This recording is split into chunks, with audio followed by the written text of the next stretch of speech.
Hello, this is Dan Alford with ARC Specialties. This is another in our series on designing for automation. Everybody's worried about robots taking their jobs. I can assure you, if automation was easy, my life would be easy, and it's not. So what I'm going to do is share with you some of the lessons I've learned over the last 40 years of automating parts, because frequently we'll discuss with a customer ways to make their process easier to either improve quality, speed it up, facilitate automation, one of these things. And sometimes they take our ideas and sometimes they don't.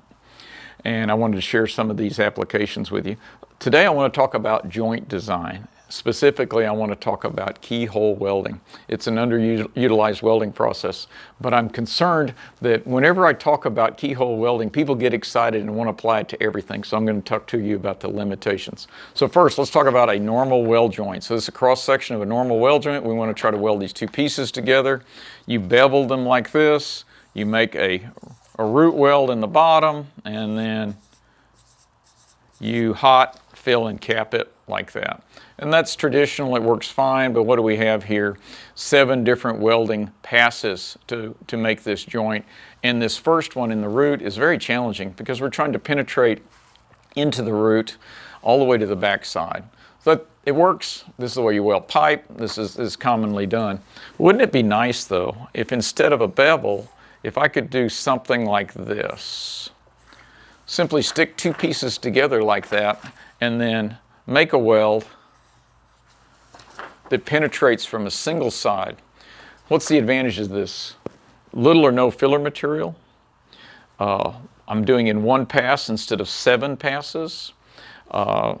Less distortion, a lot of good things. Here's the problem. It requires absolutely perfect joint fit up.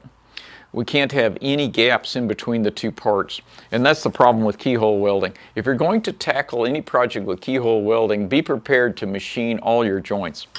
Here's a perfect example. This is titanium, okay? And so this was 1/4 inch titanium, and it was keyhole welded. And you can look here on the back side. The back side is beautiful. And then the top, we've got a cap pass. This was obviously automated. No human could have done this. Keyhole is not a manual process. It's always automated because the word keyhole is very descriptive. What we're doing is we're using a plasma torch, which is a variation of a TIG torch, where we have a collimated arc and a stream of gas. And what we're having to do is we start the arc and then we increase that plasma gas flow to a point where we're actually punching through the part. We've created a plasma cutting torch. So you're punching all the way through the part, and then as you move along slowly, behind this keyhole, this plasma keyhole, we're forming the weld. It heals the joint behind it.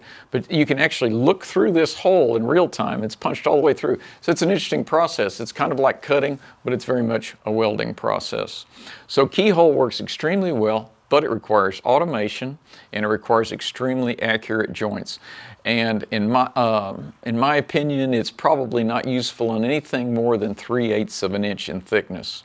However, if you have precise parts, you have automation, and you want to do single-sided full penetration welding, keyhole welding should be one of your options. There's only a few manufacturers left that build the torches that allow us to do this, but it's another viable process that's underutilized in the industry.